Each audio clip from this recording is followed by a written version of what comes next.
Pengertian akad nikah. Akad nikah adalah perjanjian yang berlangsung antara dua pihak yang melangsungkan perkawinan dalam bentuk ijab dan qabul.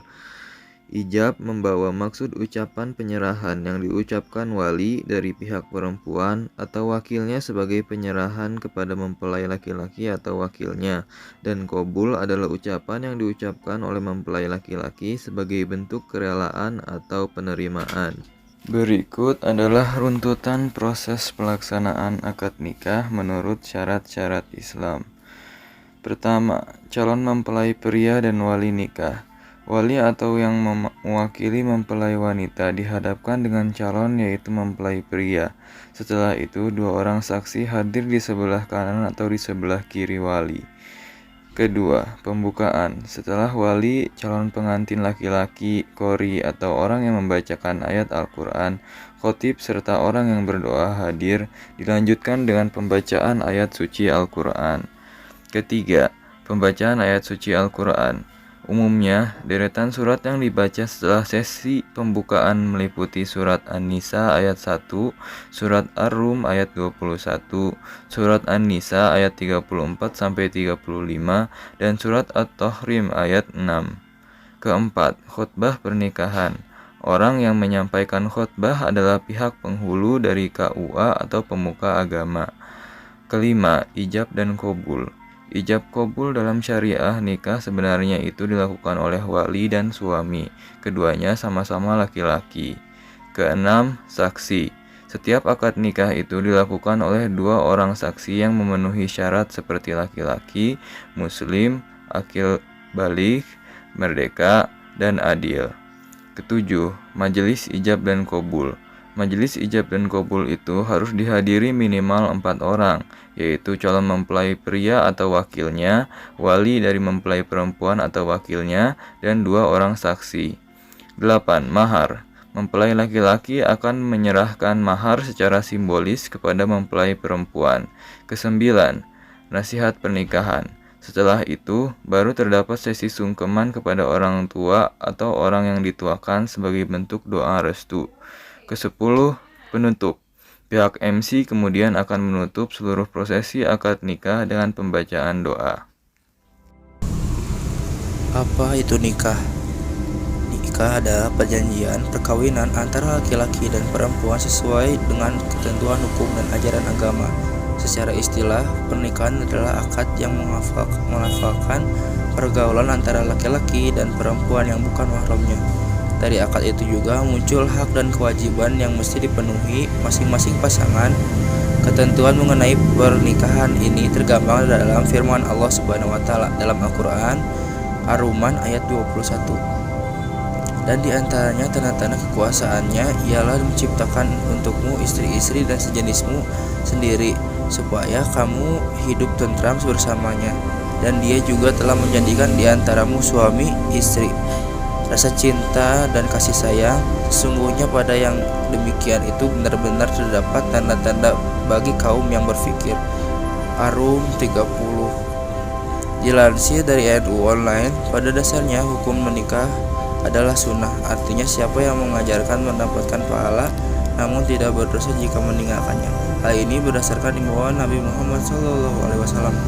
Wahai para pemuda, barang siapa di antara kalian berkemampuan untuk nikah, maka nikahlah, karena nikah itu lebih menundukkan pandangan dan lebih membentengi farji kemaluan. Dan barang siapa yang tidak mampu, maka hendaklah ia puasa, karena puasa ia dapat membentengi dirinya. Hadis riwayat Bukhari dan Muslim. Kendati demikian, berdasarkan konteks dan keadaan dialami seorang muslim, hukum sunnah tadi dapat berubah menjadi makruh. Sebagai misal, jika ada keinginan menikah, namun sebenarnya ia tidak memiliki kemampuan untuk menafkahi keluarganya.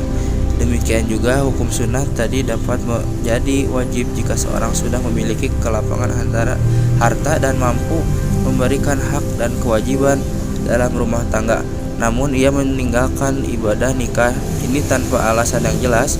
Malahan tanpa menikah ia cenderung akan jatuh ke dalam dosa dan perzinahan. Dalam kondisi ini, maka seorang muslim lebih utama untuk menikah dan hukumnya menjadi wajib. Yang pertama ada kedua calon pengantin beragama Islam. Yang kedua tidak menikahi dengan mahram. Yang ketiga wali nikah laki-laki. Yang keempat dihadiri saksi. Yang kelima sedang tidak ihram atau berhaji. Yang keenam bukan paksaan. Setidaknya, terdapat 5 rukun nikah yang disepakati ulama dan wajib dipenuhi agar pernikahan dinyatakan sah. Yang pertama, terdapat calon pengantin laki-laki dan perempuan yang tidak terhalang secara syar'i untuk menikah. Kedua, ada wali dari calon pengantin perempuan. Yang ketiga, dihadiri 2 orang saksi laki-laki yang adil untuk menyaksikan sah tidaknya pernikahan. Yang keempat, diucapkannya ijab dari pihak wali pengantin perempuan atau yang mewakilinya. Terakhir, diucapkannya kabul dari pengantin laki-laki atau yang mewakilinya. Persaksian akan nikah tersebut berdasarkan dalil hadis secara marfu. Tidak ada nikah kecuali dengan adanya wali dan 2 saksi yang adil. Hadis riwayat Al-Khamsah kecuali An-Nasa'i. Inilah hak-hak suami dari istri. Yang pertama, suami wajib ditaati oleh istri dalam seluruh perkara kecuali maksiat. Ini sebagaimana sabda Rasulullah Shallallahu Alaihi Wasallam yang diriwayatkan oleh Imam Bukhari dan Muslim. Hanyalah ketaatan itu dalam perkara yang makruh. Yang kedua, suami berhak mendapatkan pelayanan yang baik dari istrinya. Yang ketiga, dimintai izin oleh istri yang hendak keluar rumah.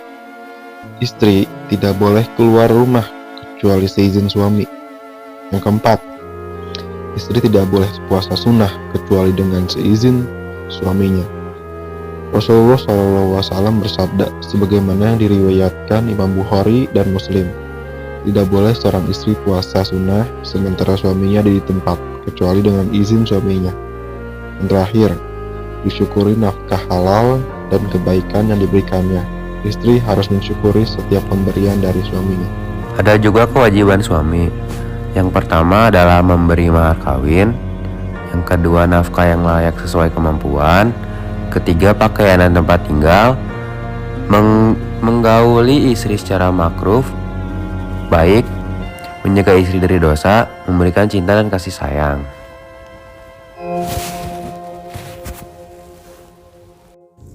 Kemudian ada hak istri atas suami antara lain 1. Istri berhak mendapat mahar dari suaminya. Mahar merupakan hak mutlak seorang wanita yang dinikahi dengan penuh kerelaan. Kedua, istri berhak atas nafkah makan dan minum, pakaian hingga tempat tinggal dari suaminya, sekalipun sang istri kaya atau mampu. 3. Mendapat perlakuan yang baik dari suaminya. Hal ini sebagaimana sabda Rasulullah SAW yang diriwayatkan oleh At-Tirmizi, mukmin yang paling sempurna imannya adalah yang paling baik akhlaknya, dan sebaik-baik kalian adalah yang paling baik terhadap istri-istrinya. 4. Mendapat bimbingan dari suaminya agar selalu taat kepada Allah SWT. 5. Mendapat perlakuan adil. Selanjutnya ada kewajiban sang istri kepada suami. Yang pertama, taat dan patuh kepada suami. Yang kedua, bermuka manis dan menyenangkan suami. Yang ketiga, menjaga harta, rumah, dan kehormatan suami. Yang keempat, mencari kerelaan dan menghindari kemarahan suami. Yang kelima, menghormati suami. Yang keenam, taat dan patuh terhadap suami. Yang ketujuh, tidak membebani suami dengan banyak menuntut. Yang kedelapan, tidak keluar rumah tanpa seizin suami.